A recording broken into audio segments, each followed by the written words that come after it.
प्यारे बच्चों, मैं सूर्यकांत तिवारी आज क्लास 11th के फर्स्ट चैप्टर बायोलॉजी का फर्स्ट चैप्टर जैव जगत में आज अगला टॉपिक जैव विविधता के बारे में बताऊंगा कि जैव विविधता क्या होती है। आइए बच्चों, इसको हम लोग देखें कि सबसे पहले टॉपिक का नाम है बायोडाइवर्सिटी। बायोडाइवर्सिटी या हिंदी में इसी को कहते हैं जैव विविधता। तो बच्चों, जैव विविधता क्या होता है? जैव विविधता के बारे में सबसे पहले हम लोग को ये जानना है कि इसकी परिभाषा, जैव विविधता होता क्या है। तो जो जैव विविधता होता है, किसी भी निश्चित भूभाग पर पाए जाने वाले समस्त जीवों की कुल जातियों की संख्या ही उस जगह की जैव विविधता कहलाती है। मतलब अगर जैव विविधता का बात करें हम, तो किसी एक पर्टिकुलर एरिया में, किसी विशेष क्षेत्र में जितनी जीव जातियां पाई जाती हैं, उनकी संख्या ही वहाँ की जैव विविधता कहलाती है। जैसे उदाहरण के लिए हम ऐसे समझते हैं कि मान लीजिए कि ये एक एरिया है और दूसरा एरिया ये है, और सपोज कर लें कि ये हमारा वाराणसी है, मतलब बनारस, और इसको मान लें कि ये मिर्जापुर है।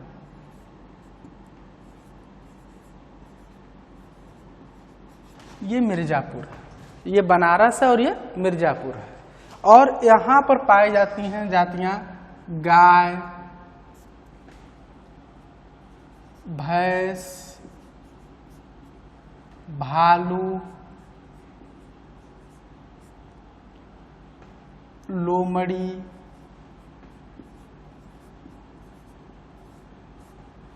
मानव और शेर। और यहाँ पर जो जातियां पाई जाती हैं वो अमरूद, कौवा,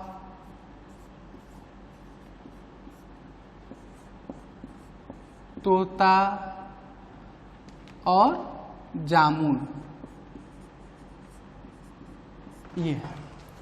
तो बच्चों, यहाँ पर जो कुल जीवों की जितनी जातियां हैं, कुल जीव, इनके कुल सदस्यों की संख्या मान लीजिए है 2000। कितना है बच्चों?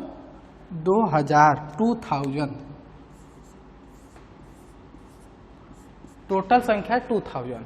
और यहाँ जो है अमरूद, कौवा, तोता, जामुन, इन सदस्यों की संख्या है मात्र, यहाँ है 3000 है। इनकी संख्या है 2000, इनकी संख्या है 3000। और अगर आपसे पूछा जाए इस रिस्पेक्ट में कि इन दोनों में से जैव विविधता किसकी ज्यादा है, तो आप देख रहे हैं कि जीवों की संख्या कहाँ ज्यादा है? मिर्जापुर, इस वाले एरिया में ज्यादा है जीवों की संख्या, और इसमें क्या है? जीवों की संख्या कम है। तो यहाँ पर टोटल संख्या 3000 है, यहाँ पर टोटल संख्या कितनी है? 2000। लेकिन जैव विविधता किसकी ज्यादा है? वाराणसी की। क्यों ज्यादा है? क्योंकि जैव विविधता जो होती है जीवों की संख्या को नहीं प्रदर्शित करती है। जैव विविधता किसी निश्चित भूभाग पर पाए जाने वाले जीवों की जातियों की संख्या को प्रदर्शित करती है। तो बच्चों, अगर यहाँ पर हम देखें तो जो जातियों की संख्या है, देखिए यहाँ कुल कितनी जातियां हैं? यहाँ पर 1, 2, 3, 4, 5 और 6 जातियां हैं। और यहाँ पर कितनी जातियां हैं? 1, 2, 3 और 4 जातियां हैं। तो यहाँ पर कुल संख्या भले 2000 है, लेकिन जातियों की संख्या, स्पीसीज का नंबर, जाति की संख्या है कितनी है? 6। और यहाँ जाति की संख्या कितनी है? 4। तो जो हमारी जैव विविधता होती है, ये कुल सदस्यों की संख्या को नहीं प्रदर्शित करती है, वो जो है वहाँ पाए जाने वाले जातियों की संख्या को प्रदर्शित करती है। तो जैव विविधता कहाँ की ज्यादा हो गई? जैव विविधता वाराणसी की क्या हो गई? मिर्जापुर से ज्यादा हो गई। बात समझ में आई? मतलब कुल जीवों की संख्या तो जैसे किसी निश्चित भूभाग पर पाए जाने वाले किसी एक जाति के कुल सदस्यों की संख्या जनसंख्या कहलाती है। ये जनसंख्या नहीं है, जैव विविधता है। जैव विविधता क्या होती है? किसी निश्चित भूभाग पर पाए जाने वाले कुल जीवों के जातियों की संख्या वहां की जैव विविधता कहलाती है। और जो जैव विविधता होती है ये एरिया पर निर्भर नहीं करता है। सबसे बड़ी चीज ये नहीं है कि बहुत बड़े एरिया की जैव विविधता बहुत ज्यादा होगी, वो डिपेंड करता है वहाँ के वातावरणीय दशाओं पर, वहाँ पर उपलब्ध संसाधनों पर। जैसे बहुत बड़ा एरिया रेगिस्तान है, वहाँ की स्थिति, यहाँ की जो वातावरणीय दशाएं हैं बहुत अच्छी नहीं है, तो उस बहुत बड़े एरिया में भी आपको बहुत ज्यादा जीव जातियां नहीं मिलेंगी। लेकिन सोला फॉरेस्ट ऑफ तमिलनाडु का जो सोला फॉरेस्ट है या हिमालयन रीजन है, हिमालयी क्षेत्र, तराई वाला क्षेत्र, जहाँ की जो वातावरणीय दशाएं हैं बहुत ही अच्छी हैं, बहुत ही अनुकूल हैं, तो इनमें कम एरिया में, कम जगह में भी कई तरह की जीव जातियां आपको मिल जाएंगी। तो जीव जातियों का पाया जाना खाली क्षेत्र के एरिया पर, उसके क्षेत्रफल पर निर्भर नहीं करता है, बल्कि वहाँ पाए जाने वाले वातावरणीय दशाओं पर भी निर्भर करता है। यहाँ बच्चों मैं आपको जानकारी के लिए एक बात बता दूं कि जैसे यहाँ हम 3 तरह की जैव विविधता का हम थोड़ा सा बारे में यहाँ जान लें कि जैसे ये मान लीजिए ये आपका उत्तर प्रदेश है, ये उत्तर प्रदेश है और उत्तर प्रदेश के अंदर 2 जिले हैं। सपोज करें, मान लेते हैं उत्तर प्रदेश के अंदर 2 जिले हैं, एक जिला ये हो गया, दूसरा जिला ये हो गया, दोनों जिला आपस में सटे हुए हैं। मान लेते हैं ये फिर वाराणसी हो, मान लेते हैं ये जिला वाराणसी है और ये जिला आपका मिर्जापुर है। ठीक, तो ये दोनों जिले क्या हैं? दोनों जिले आपस में सटे हुए हैं। इनका बॉर्डर एरिया इनका क्या है? एक ऐसा एरिया जहां दोनों जिला के चीजें, उसको कहते हैं बॉर्डर, दोनों जिलों के जहां जो होते हैं खत्म होते हैं उसी को हम कहते हैं बॉर्डर एरिया, बॉर्डर लाइन है। तो ये हमारा हो गया बॉर्डर। ठीक, तो बच्चों इस किसी निश्चित पर छोटे भूभाग में लोकल डाइवर्सिटी जो होती है, जिसे स्थानीय विविधता कहते हैं। जैसे यहाँ पर मान लीजिए कुल 11 जातियां पाई जाती हैं। कुल जातियों की संख्या कितनी है? 11, और यहाँ पर पाई जाती हैं 10। यहाँ पर 11, यहाँ पर 10 पाई जाती हैं जातियां। तो ऐसे देखें तो वाराणसी की तब जब विविधता ज्यादा हो गई, मिर्जापुर की कम हो गई। लेकिन इन दोनों का जो यह ऐसा भूभाग है जो दोनों के, जहां दोनों की जलवायु वाली परिस्थितियां यहाँ उपलब्ध हैं, इस जगह पर यह ऐसा जगह है जहां दोनों के जलवायु मिलेंगे और दोनों जगह जो जातियां पाई जाती हैं वो यहाँ मिलने की संभावना ज्यादा है। तो देखो बच्चों, मैंने एक बात कहा कि ये जैव विविधता जो है क्षेत्रफल पर बहुत हद तक निर्भर नहीं करती है, ये निर्भर करती है वातावरणीय दशाओं पर। तो ये जो एरिया है यहाँ पर क्या, इसको हम कहते हैं दोनों का ट्रांजिशन जोन, संक्रमण क्षेत्र। इसको हिंदी में कहा जाता है, अंग्रेजी में ट्रांजिशन जोन,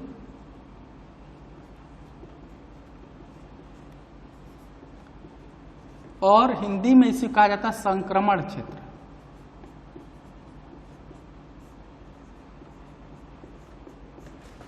तो ये क्षेत्र तो छोटा है, लेकिन यहाँ पाए जाने वाले जीवों की संख्या क्या होगी? काफी अधिक होती है। तो इसको हम लोग क्या कहते हैं? यहाँ पर बेटा देखो, जो ये डाइवर्सिटी पाई जाती है, यहाँ पर जो लोकल एरिया में डाइवर्सिटी पाई जाती है, इसको हम लोग कहते हैं अल्फा डाइवर्सिटी। अल्फा, इसको हम लोग क्या कहेंगे? अल्फा जैव विविधता।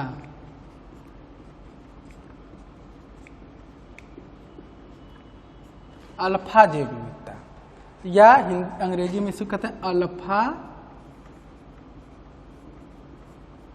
डाइवर्सिटी, अल्फा जैव विविधता। और यह जो एरिया होता है जहां पर जैव विविधता काफी ज्यादा होती है, इस एरिया को हम लोग कहते हैं बीटा, बीटा जैव विविधता, या इसी को हम लोग अंग्रेजी में कहते हैं बीटा डाइवर्सिटी। और यह पूरा जो पूरे ये दोनों, ये वाराणसी और मिर्जापुर कहाँ पाया जाता है? यूपी में है, उत्तर प्रदेश में है। तो उत्तर प्रदेश की अगर टोटल जैव विविधता बतानी होगी तो इसको हम लोग कहते हैं क्या? गामा, गामा जैव विविधता या गामा डाइवर्सिटी। तो अगर टोटल हमको निकालना है तो हम लिख सकते हैं क्या? गामा बराबर अल्फा प्लस बीटा।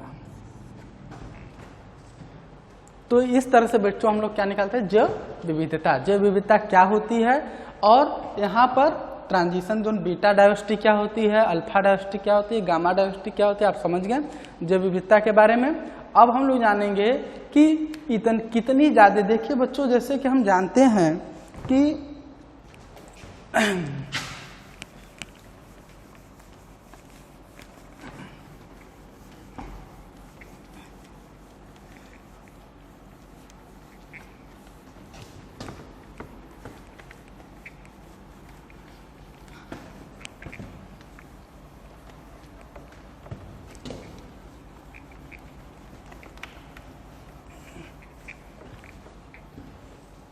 देखिए बच्चों हम लोग जानते हैं कि पूरे पृथ्वी पर अनेक तरह की जीवों की जातियां पाई जाती हैं, बहुत कई तरह की जीवों की जातियां पाई जाती हैं और ये लगभग 17.5 लाख जीवों की जातियां हैं।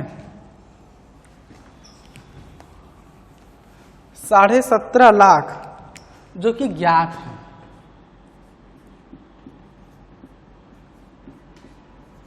साढ़े 17 लाख जातियां हैं जो कि ज्ञात हैं और इसमें से 12.5 लाख जंतुओं की हैं और 5 लाख पौधों की हैं।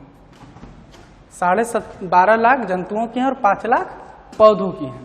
तो बच्चों हमको ये देखना है कि इनका अब सबसे बड़ी चीज, इनका नाम क्या रखा जाए, इनका पहले नामकरण कैसे किया जाए और इनके बारे में कैसे सिस्टमेटिक एक चरणबद्ध तरीके से कैसे अध्ययन किया जाए। तो सबसे पहले हम लोग पढ़ेंगे नाम कैसे रखा जाए इनका न, क्योंकि देखिए बच्चों नामकरण का महत्व क्या है कि नाम ऐसा होना चाहिए कि उस नाम से उसकी पहचान केवल लोकल न हो, केवल स्थानीय स्तर पर ना हो बल्कि व्यापक स्तर पर हो। दुनिया के किसी कंट्री, किसी देश में अगर वो जाना जाए तो उसी नाम से जाना जाए, क्योंकि अगर वो अलग अलग नामों से जाना जाएगा तो उसके पहचान को लेकर लोगों में भ्रम हो सकता है। उदाहरण के लिए हम जानते हैं कि जैसे मेढक, मेढक को उत्तर प्रदेश में जो हिंदी बोलते हैं भाषी लोग मेढक कहेंगे, बिहार में इसी मेढक को बेंग कहा जाता है और जो अंग्रेजी तमिलनाडु वाले क्षेत्र हैं वहां पर उसको मान लीजिए इंग्लिश में फ्रॉग कहेंगे। तो हमारे भारत के ही ये तीनों राज्य हैं, लेकिन 3 राज्यों में एक ही जंतु को अलग अलग नामों से जाना जा रहा है। तो अगर कंफ्यूजन पैदा होगी, अगर वो बेंग कहेंगे तो उत्तर प्रदेश वाला व्यक्ति नहीं समझ पाएगा अरे बेंग क्या होता है। तो कंफ्यूजन की स्थिति को दूर करने के लिए मान लीजिए अंतर्राष्ट्रीय लेवल पर उस पर काम हो रहा है, कई वैज्ञानिक जुटे हुए हैं, कोई फ्रेंच बोल रहा है, कोई इंग्लिश बोल रहा है, कोई किसी हिंदी भाषा में बोल रहा है। तो लोगों को लगेगा कि सब काम मेढक पर ही कर रहे हैं, लेकिन वो अपने भाषा में कुछ और नाम ले रहे हैं, ये अपने भाषा में कुछ और नाम ले रहे हैं, हम कुछ अपने भाषा में और नाम ले, तो कन्फ्यूजन होगा, लगता है सबका जंतु अलग अलग है एक ही। तो इस कन्फ्यूजन, इस भ्रम की स्थिति को दूर करने के लिए जीव जंतुओं का नामकरण किया जाता है, उनकी नेमिंग की जाती है, उनका नाम रखा जाता है और यही उनका नामकरण करने की जो प्रक्रिया होती है इसी को नॉमेनक्लेचर या नामकरण कहते हैं। तो आइए प्यारे बच्चों पहले हम देखते हैं कि नामकरण क्या होता है, तो अब उसके बारे में आगे हम समझते हैं उसकी पद्धति के बारे में।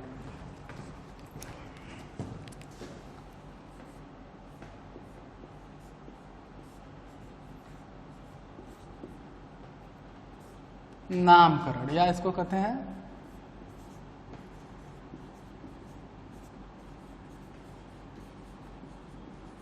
नॉमेनक्लेचर। नामकरण या इसी कहते हैं नॉमेनक्लेचर, कैसे नाम रखा जाए। तो बच्चों एक बात आप बताइए, नाम कौन रखेगा? अगर उस किसी की पहचान अंतर्राष्ट्रीय स्तर पर देनी है तो उसका नाम कौन रखेगा? तो उसके लिए क्या एक अंतर्राष्ट्रीय संस्था का गठन किया गया है जो अलग अलग जीवों और जातियों का नामकरण करती है और नामकरण करने के लिए जिम्मेदार है। उस संस्था का अलग अलग नाम है। जैसे मैं कुछ संस्थाओं के नाम को यहाँ ब्लैक बोर्ड पर लिख रहा हूँ। जैसे बच्चों एक संस्था है ICBN।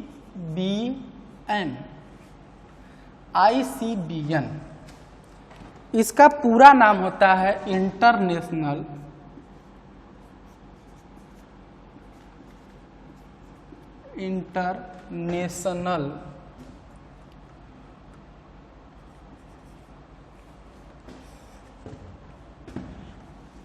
Code of botanical nomenclature.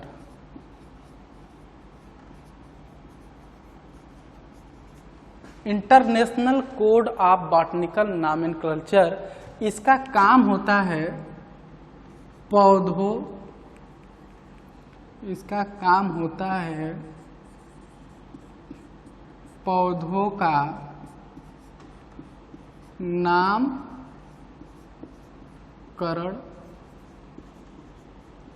करना। इसका क्या काम होता है? पौधों का नामकरण करना। जैसे बच्चों अगर दुनिया के किसी देश में कोई ऐसा पौधा खोजा गया जिसकी कि इसके पहले जानकारी नहीं है तो उसका नाम पूरे दुनिया में वो एक ही नाम से जाना जाए और उसी नाम को हम वैज्ञानिक नाम करते हैं। जैसे मेढक की बात कहें तो अलग अलग नामों से अलग अलग क्षेत्र में जाना जाता था, लेकिन जब इंटरनेशनल लेवल पर, साइंटिफिक लेवल पर, वैज्ञानिक स्तर पर बात होगी तो उसका केवल एक ही नाम है और वो नाम है राना टिग्रिना। जैसे मानव ही है तो मानव में किसी का नाम कल्लू, किसी का नाम मल्लू, किसी का नाम गोलू, किसी का नाम सोनू, अलग अलग है। लेकिन एक व्यापक स्तर पर जब बात होती है, एक साइंटिफिक लेवल पर बात होती है तो ये सारे नाम नहीं चलेंगे। वहाँ मानव का नाम होता है होमो सैपियंस सैपियंस। तो ये वैज्ञानिक नाम, वो नाम जिससे उस व्यक्ति, उस जाति का, व्यक्ति क्या कहें, उस जाति का अंतर्राष्ट्रीय पहचान जुड़ा होता है, उसी नाम को हम लोग क्या कहते हैं? जीव वैज्ञानिक नाम। तो यहाँ पर पौधे का नामकरण, जैसे अलग अलग तरह के पौधे अलग अलग क्षेत्र, अलग अलग एरिया में पाए जाते हैं, तो बच्चों उनका जो नाम है, उनका नाम रखने के लिए हम क्या करते हैं? इस संस्था को सूचित करते हैं। कहीं भी खोजा जाएगा ICBN को, अब अगर पौधा है तो ICBN में उसकी फोटो और उसके उस पौधे का दिया जाता है और हर्बेरियम में सारी चीजें, और उसके बाद वह उसके लक्षण को, उसके गुणों को स्टडी करने के बाद, अध्ययन करने के बाद उसका एक पर्टिकुलर, एक विशेष नाम देते हैं और उसी नाम से उसकी वैश्विक पहचान होती है।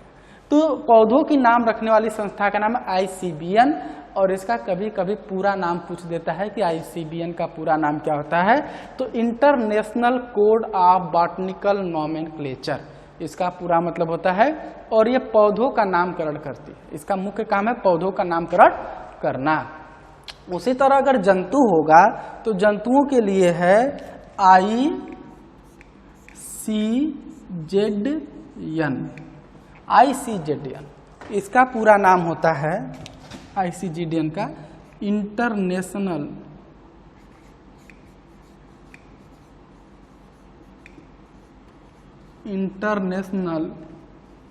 कोड ऑफ जूलॉजिकल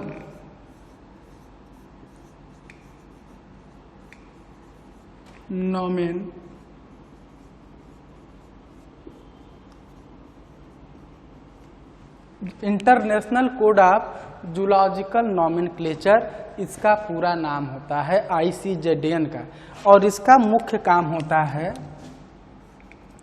जंतुओं का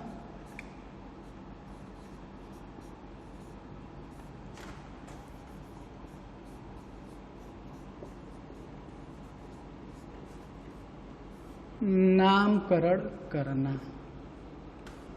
इसका पूरा नाम होता है, काम होता है जंतुओं का नामकरण करना। ये ICZN इंटरनेशनल, पूरा नाम international code of zoological nomenclature.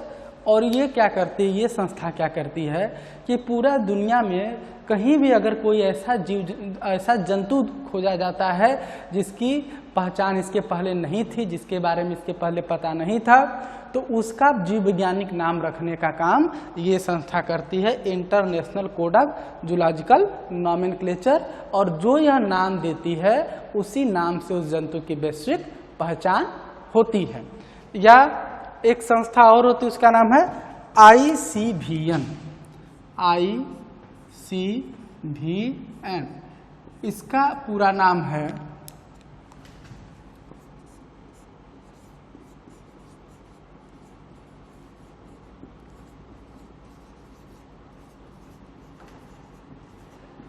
International code of viral nomenclature.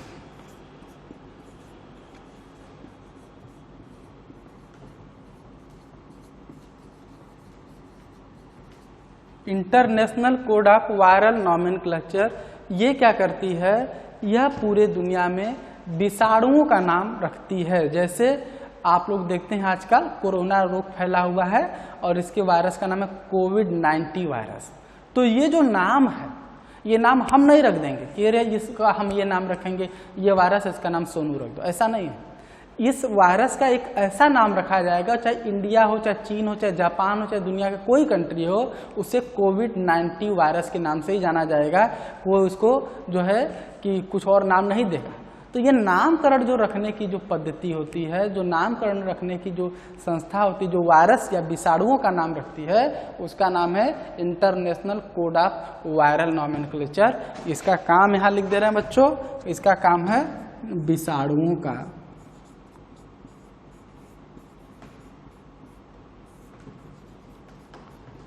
नामकरण। ये विषाणुओं का नामकरण करती है। क्या करती है? अलग अलग तरह के विषाणुओं का नामकरण करती है। तो बच्चों नामकरण क्या होता है, कौन कौन सी संस्थाएं हैं नामकरण करने के लिए, जैसे ICVN, ICZN, ICVN, तो इनके बारे में आप लोगों ने जाना और इनका काम क्या है। ICVN international code of botanical nomenclature, इसका मुख्य काम है पौधे का नामकरण करना। ICZN international code of zoological nomenclature, इनका काम है जंतुओं का नामकरण करना। और ICVN इसका international code of viral nomenclature, इसका काम है विषाणुओं का नामकरण करना। तो बच्चों आगे हम देखेंगे ये नामकरण करने की शुरुआत किसने किया था और दी नाम पद्धति क्या होती है। तो आइए बच्चों हम लोग अब दी नाम पद्धति के बारे में थोड़ा सा पढ़ें कि दी नाम पद्धति क्या होती है।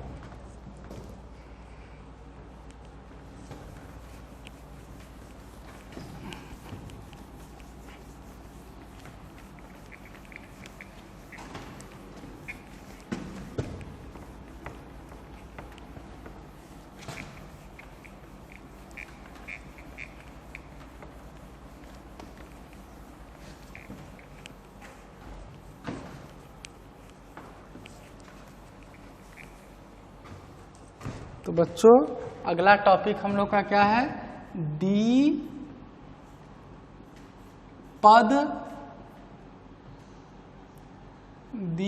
नाम पद्धति। द्विपद नाम पद्धति, इसी को अंग्रेजी में कहते हैं बाइनोमियल, इसी को इंग्लिश में क्या कहेंगे, बाइनोमिनल नॉमेनक्लेचर।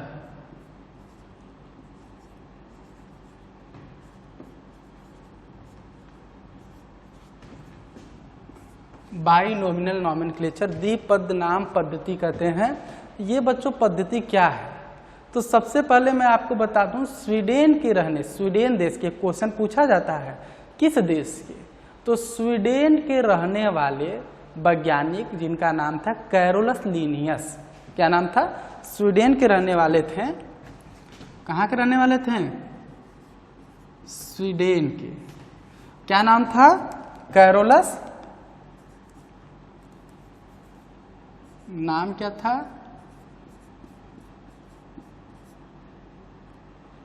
Carolus Linnaeus.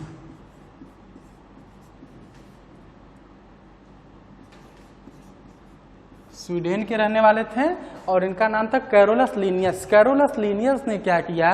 जीवों का एक अंतर्राष्ट्रीय नामकरण करने का प्रयास किया और जीवों का जो इन्होंने अंतर्राष्ट्रीय नामकरण करने का प्रयास किया वह नाम ही दी नाम पद्धति के नाम से जाना जाता है। और दी नाम पद्धति से क्यों कहते हैं?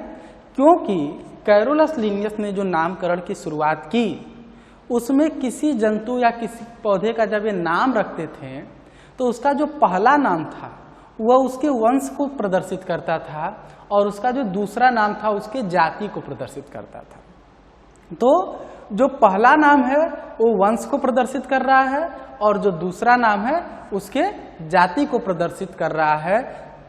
इसलिए इस पद्धति को हम लोग कहते हैं द्विपद नाम पद्धति। मतलब प्रथम नाम वंश को, द्वितीय नाम जाति को, इसलिए इसको इस पद्धति को क्या कहते हैं? द्विपद नाम पद्धति। जैसे उदाहरण के रूप में हम देखते हैं, जैसे भारतीय जो मेढक है, मेढक, सामान्य मेढक का जो जीव वैज्ञानिक नाम इन्होंने रखा राना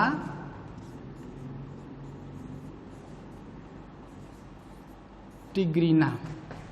क्या नाम रखा? राना टिग्रीना। तो इसमें जो राना नाम है यह वंश को दिखाएगा। इसका मेढक का क्या नाम हो गया? राना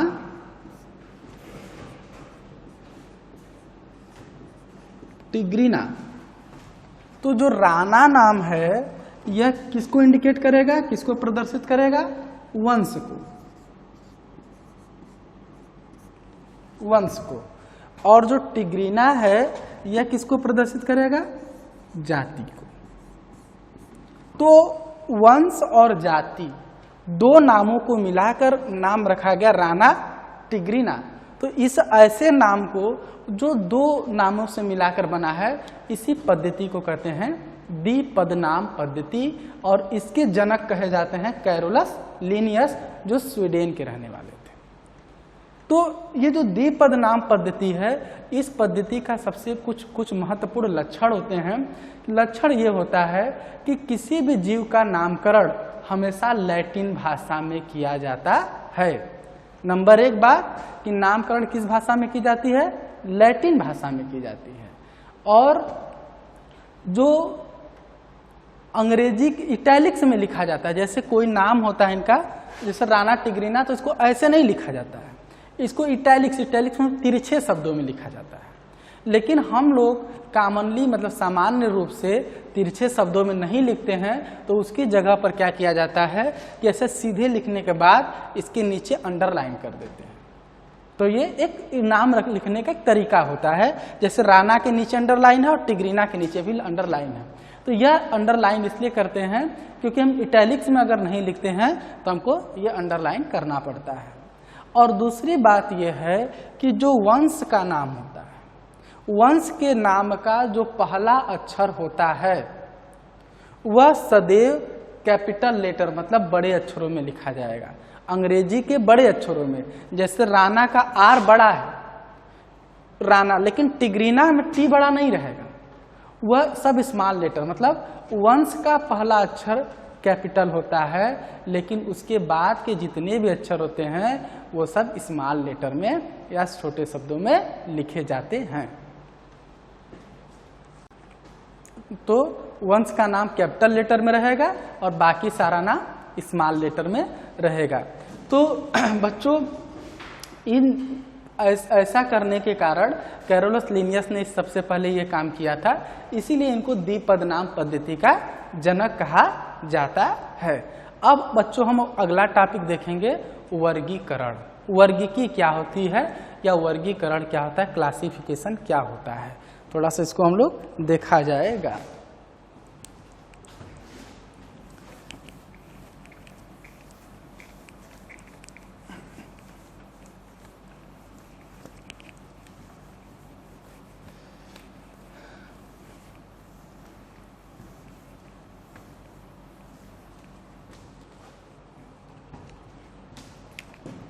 अगला टॉपिक है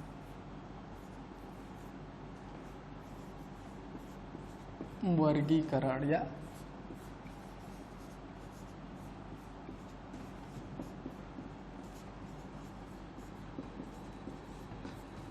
क्लासिफिकेशन, वर्गीकरण। तो बच्चों जैसे कि मैंने आपको लेक्चर शुरू होने के पहले ही बताया था कि 17.5 लाख जीवों की जातियां ज्ञात हैं। तो उन जातियों के बारे में अगर एक एक जाति के बारे में अध्ययन करना रहे तो क्या 17.5 लाख जातियों के बारे में अध्ययन किया जा सकता है? बहुत कठिन हो जाएगा और एक व्यक्ति अपने पूरे जीवन काल में भी उनका अध्ययन नहीं कर सकता। तो हम लोग क्या करते हैं या अध्ययन के सुविधा की दृष्टि से किया क्या जाता है कि उनके कई वर्गों में उनको बांटा जाता है। जैसे उदाहरण आप ऐसे समझ लें, जैसे बच्चों आपने दवा की दुकान पर गए होंगे और दवा की दुकान पर गए होंगे और डॉक्टर का जैसे ही पुर्जा थमाते हैं आप दुकानदार को कि भैया हमको ये दवा चाहिए, वो तुरंत 1 मिनट में आपकी दवा निकाल कर दे देता है। क्या आप वो अगर सारी दवाओं को एक साथ एक बोरे में मिला कर रखा जाए और फिर उसको ये पुर्जा आप थमा दें तो क्या वो 1 मिनट में उस दवा को दे सकता है? वो ढूंढते ढूंढते परेशान हो जाएगा कि दवा कहाँ है, क्योंकि सारी दवाएं एक में मिक्स हो गई, मिल गई हैं। मलहम भी मिल गया, टेबलेट भी मिल गया, इंजेक्शन भी मिल गया, सब उसे मिला हुआ है। तो पेट दर्द का, हाथ दर्द का, कान दर्द का सारी दवाइयाँ एक दूसरे में मिल चुकी हैं, तो अब उसको ढूंढना पड़ेगा। लेकिन वह करता, वो आप ऐसा नहीं होता, वो जाते ही 1 मिनट में दवा दे देता है। क्यों?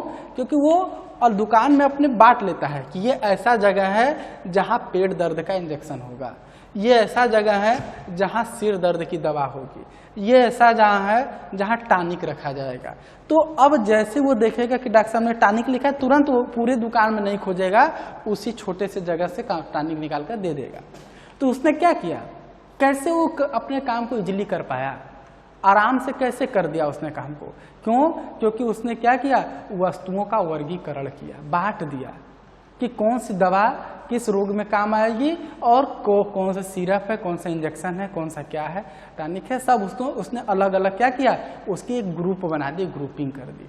तो ग्रुप बनाने के कारण या ग्रुपिंग करने के कारण उसको वो दवा देने में क्या होगी, आसानी होगी। ठीक उसी तरह से बच्चों, एकदम बिल्कुल उसी तरह से अध्ययन की सुविधा की दृष्टि से हम लोग क्या करते हैं या वैज्ञानिक लोग क्या करते हैं कि जीवों को उनके समानता अथवा असमानता के आधार पर छोटे छोटे समूहों में बांटते हैं और इसी घटना को हम वर्गीकरण करते हैं। जो बांटते हैं उनके समानता अगर समान है तो एक ग्रुप में रखेंगे और असमान है तो उनको अलग ग्रुप में रखेंगे।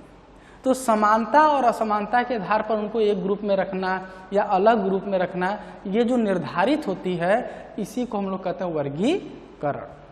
तो देखो बच्चों, वर्गीकरण का बहुत लाभ होता है। जैसे अब किसी एक ग्रुप में 20,000 जंतु हैं, 8,000 जंतु हैं, 10,000 जंतु हैं, तो बच्चों उस ग्रुप के किसी एक जंतु के बारे में भी अगर आपने अच्छे से अध्ययन कर लिया तो उस ग्रुप में जितने भी जंतु हैं उनके बारे में आपको एक बेसिक, एक आधारभूत जानकारी मिल जाती है। जैसे उदाहरण ले लीजिए, जैसे क्लास जो है स्तनधारी, हम लोग का क्लास में लिया स्तनधारी है। तो स्तनधारी में चूहा, भालू, बंदर, लोमड़ी, शेर, सियार सब आते हैं, सब स्तनधारी। लेकिन हम लोग चूहा, बंदर, भालू, शेर, सियार से तो बहुत अलग दिखते हैं, लेकिन हम लोग को क्या है, हम ही लोग के साथ उनको रखा गया है। तो इसका मतलब है उनके और हमारे गुणों में क्या है, कहीं न कहीं काफी समानता है, तभी उनको क्या किया गया है, हम लोग के साथ रखा गया है। और बच्चों मैं आपको ये बता दूं कि जैसे हम लोग के साथ उनको अगर रखा गया, जैसे स्तनधारी का सबसे पहला कैरेक्टर होता है और जो सबसे महत्वपूर्ण कैरेक्टर होता है, और उसी के आधार पर इसका नाम भी रखा जाया गया है स्तनधारिया मैमेलिया, कि उनमें स्तन ग्रंथियां पाई जाती हैं, मैमेरी ग्लैंड पाई जाती हैं। और यह स्तन ग्रंथियां क्या होती हैं, इस स्तन ग्रंथियां से दुग्ध का स्रावण होता है, दूध निकलता है, और इसी दुग्ध के से वो अपने बच्चों का क्या करते हैं, पोषण प्रदान करते हैं। यह दुग्ध ग्रंथियां मादा में सक्रिय होती हैं और नर सदस्यों में निष्क्रिय होती हैं, इसीलिए मादा अपने बच्चों को दूध पिलाती है। तो बच्चों अब और पूरा शरीर का दूसरा लक्षण क्या है कि body surface is covered by hair. जो बाहरी शरीर होता है वो बालों या रोम से ढका होता है। कर्ण पल्लव पाई जाती है, जो बाहरी कान है ये क्या होता है, ये पाया जाता है।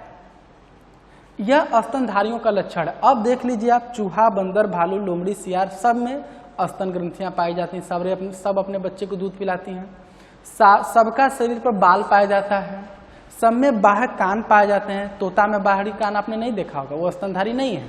सांप का बाहरी कान नहीं देखेंगे, वो स्तनधारी नहीं है। लेकिन स्तनधारियों में क्या होता है, बाहरी कान भी पाया जाता है। तो वो गाय, बकरी सब में आपको बाहरी कान दिख रहा है। तो बच्चों ये जो गुण है, हमने एक का अध्ययन किया और हमको सबके बारे में कुछ आधारभूत जानकारियां मिल गए। तो यही जो होता है इसका बेनिफिट होता है कि इतने ज़्यादा ग्रुप हैं, इतने ज़्यादा समूह हैं, उनमें से अगर किसी एक के बारे में भी हम अगर जानकारी हासिल कर लेते हैं तो हमको सबके बारे में आधारभूत जानकारियां मिल जाती हैं। ये वर्गीकरण का क्या है, लाभ है। और वर्गीकरण में क्या है, कुछ पदानुक्रम है, चरणबद्ध तरीके से वर्गीकरण किया जाता है। जैसे वर्गीकरण और बेटा आप यहाँ ये भी जान लें कि विज्ञान की वह शाखा, इसका एक नियम होता है, ऐसे ही वर्गीकरण नहीं कर दिया जाता, इसका एक नियम होता है। और विज्ञान की वह शाखा जो विभिन्न जीवों के वर्गीकरण का अध्ययन कराती है, उसी को हम लोग टैक्सोनॉमी कहते हैं। क्या कहते हैं, टैक्सोनॉमी।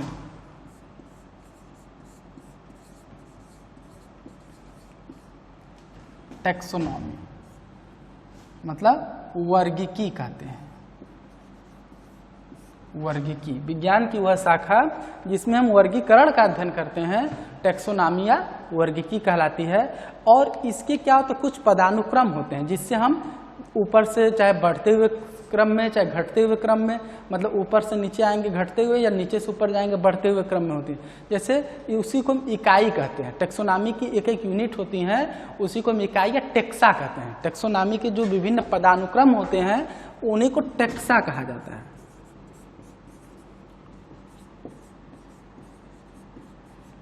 टेक्सा, जो वर्गीकरण के विभिन्न पदानुक्रम होते हैं उन्हीं को टेक्सा कहा जाता है। क्या कहा जाता है बच्चों, टेक्सा।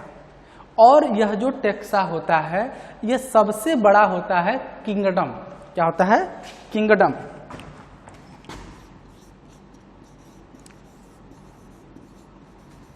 या इसी को हिंदी में कहते हैं जगत। जैसे दो जगत है, पादप जगत और जंतु जगत। पादप जगत में सारे पादपों को रखा गया है और जंतु जगत में सारे जंतुओं को रखा गया है। तो और ये सबसे बड़ी इकाई होती है, किंगडम सबसे बड़ी इकाई होती है।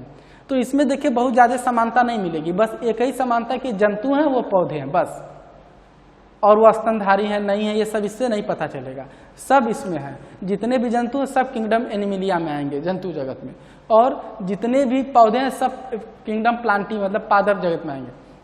तो बच्चों उसी तरीके से आपका जो है कि सबसे छोटा जो टेक्सा होता है वह जाति होता है। क्या होता है, स्पीसीज। स्पीसीज या इसी को हम कहते हैं जाति। जाति जो होती है वो सबसे छोटी टेक्सा होती है। तो अगर एक ही जाति के सदस्य हैं तो उसमें सारी गुण एक जैसे होंगे, मतलब जितना छोटे ऊपर से नीचे आएंगे, बढ़ते से घटते हुए क्रम में आएंगे, आपको समानताएं उतना ज्यादा मिलेगी। मेरे कहने का मतलब है जैसे जैसे आप किंगडम से जाति की तरफ आएंगे आपको जीवों के बीच समानताएं उतनी ज्यादा मिलेंगी, और जैसे जैसे आप जाति से किंगडम की तरफ जाएंगे समानताएं कम मिलेंगी। तो जैसे एक ही जाति के सदस्य हैं तो उनके सारे गुण, सारे लक्षण, सारी आवश्यकताएं एक जैसी होंगी। जाति का परिभाषा किसने दिया था बच्चों, जॉन रे ने। जाति की परिभाषा सबसे पहले दिया था जॉन रे ने। जाति को सबसे पहले जॉन रे नाम के वैज्ञानिक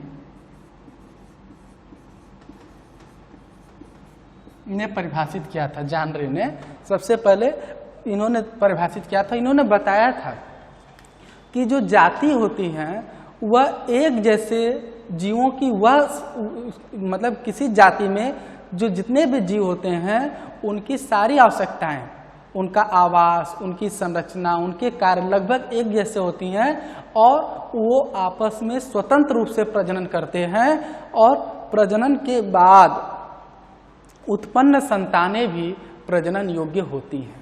मतलब कि जाति के सभी सदस्यों की सारी आवश्यकताएं एक जैसी होती हैं, उनके संरचना एक जैसे होते हैं, उनके कार्य एक जैसे होते हैं और उनके प्रजनन के फलस्वरूप वो प्रजनन कर सकती हैं, स्वतंत्र रूप से प्रजनन कर सकती हैं और उसके फलस्वरूप जो संतान उत्पन्न होती हैं वह भी प्रजनन द्वारा संतान उत्पन्न करते हैं।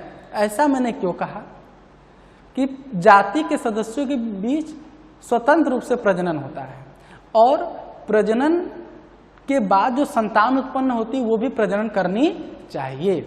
जैसे उदाहरण के स्वरूप हम देख लें, क्योंकि बच्चों कभी कभी क्या होता है अलग अलग जाति के सदस्यों के बीच भी क्रॉस ब्रीडिंग हो जाता है, मतलब प्रजनन हो जाता है, लेकिन उसके फलस्वरूप जो बच्चे उत्पन्न होते हैं वह प्रजनन नहीं करते हैं। इसका मतलब वो दोनों एक जाति नहीं है। जैसे घोड़ा और गधी के बीच अगर क्रॉस हो जाए तो खच्चर पैदा होता है और खच्चर कभी प्रजनन नहीं करता, इसीलिए घोड़ा और गधा को अलग जाति कहा जाता है। बात समझे?